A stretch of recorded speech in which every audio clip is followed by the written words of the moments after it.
Dizem que as mães são sempre culpadas de tudo. Pode até ser um exagero afirmar isso, mas o fato é que a maioria de nós já teve alguma dificuldade de se relacionar com as nossas mães ou com as mães que somos. Mas o que será que de fato desencadeia esse ruído de comunicação, essa dificuldade relacional? E por onde a gente pode começar a desembolar esse nó para que a gente crie relações mais harmônicas, respeitando a nossa humanidade e a nossa individualidade? Eu sou Ellen Dalla e te convido a mudar a sua realidade, mudando a sua mentalidade.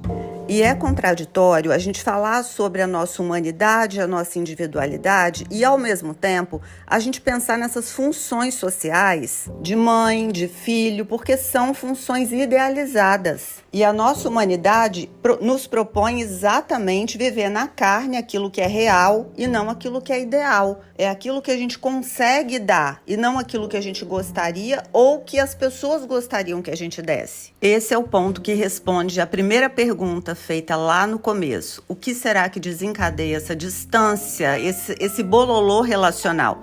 O que desencadeia é exatamente a distância entre o ideal e o real, aquilo que a gente consegue ser e aquilo que a função exige que a gente seja. Logo, se a gente quer começar a desatar esses nós, a gente precisa desmistificar, desconstituir essas ilusões e lidar com aquilo que é real. O fato é que o tempo todo a gente está interpretando a realidade e atribuindo um significado para tudo que acontece, a gente interpreta as pessoas, a gente interpreta os fatos, a gente faz uma leitura da realidade segundo aquilo que nós somos. O tempo todo nós estamos, através dos nossos sentidos, interpretando, atribuindo um significado, e o significado é uma imagem que a gente constrói na nossa cabeça. Então, ao invés de eu estar em contato com você, eu estou em contato com o significado que eu criei sobre você. E esse significado que eu criei sobre você não é você, é a minha projeção sobre você.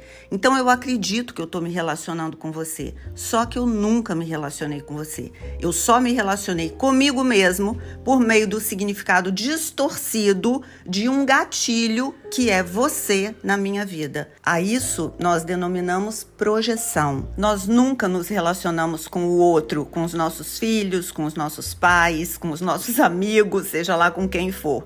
E aí a gente se pega se relacionando com o significado que nós atribuímos aos nossos filhos, às nossas mães, e esse é o looping da mente. Você se relacionando a vida inteira com você mesma, sem nunca ter olhado para sua mãe, para seu pai, para seu filho, para seu marido. Essa é a prisão da mente.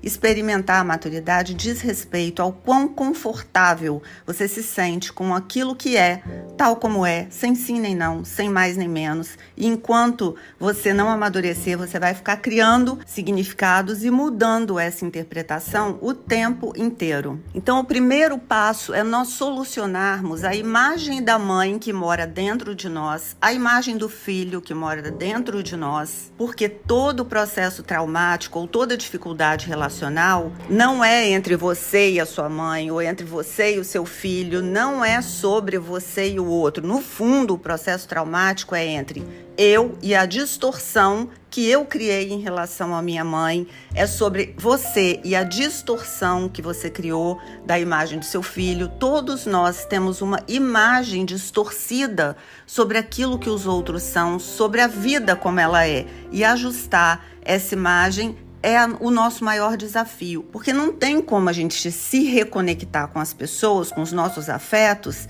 enquanto a gente estiver preso a essa imagem, porque essa é a nossa loucura pessoal. Dissolver essas ilusões, essas projeções, essas imagens, diz respeito ao processo do autoconhecimento. Quando a gente se aceita como a gente também aceita o outro como ele é. Enquanto a gente não dá esse passo, a gente passa a vida projetando a nossa doidice nos outros. Só muda o objeto no qual a gente projeta. Uma hora é a mãe, uma hora é o filho, uma hora é o pai, a professora, o chefe. Então muda o objeto, mas não muda a forma como a gente se relaciona com essa imagem que a gente construiu. Então dissolver essas imagens é permitir que o outro se mostre na humanidade dele, na fragilidade dele. E para isso a gente tem que sentir o outro, tem que ouvir o outro, tem que aprender a se abrir para que o outro demonstre aquilo que ele é e a gente não fique se relacionando somente com a imagem que a gente construiu da pessoa. Que bom que nós não somos a nossa mente. Por isso nós podemos observar a nossa mente e como ela se comporta. E ao observarmos isso,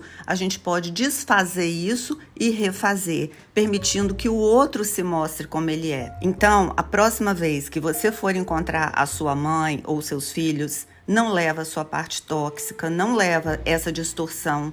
Oferta o melhor de você, oferta flores, a sua parte mais bonita. E essa sua parte mais bonita é aquela que reconhece que somos todos meio doidos, meio malucos. Por isso é que a gente adora entender e escutar sobre essas coisas. Leva o seu coração de filho, o seu coração de mãe, e você vai ver que a sua conexão com os seus amores, os seus afetos e as suas relações vai se tornar muito mais bonita, mais fácil e mais fluida. E eu te encontro aqui no próximo episódio.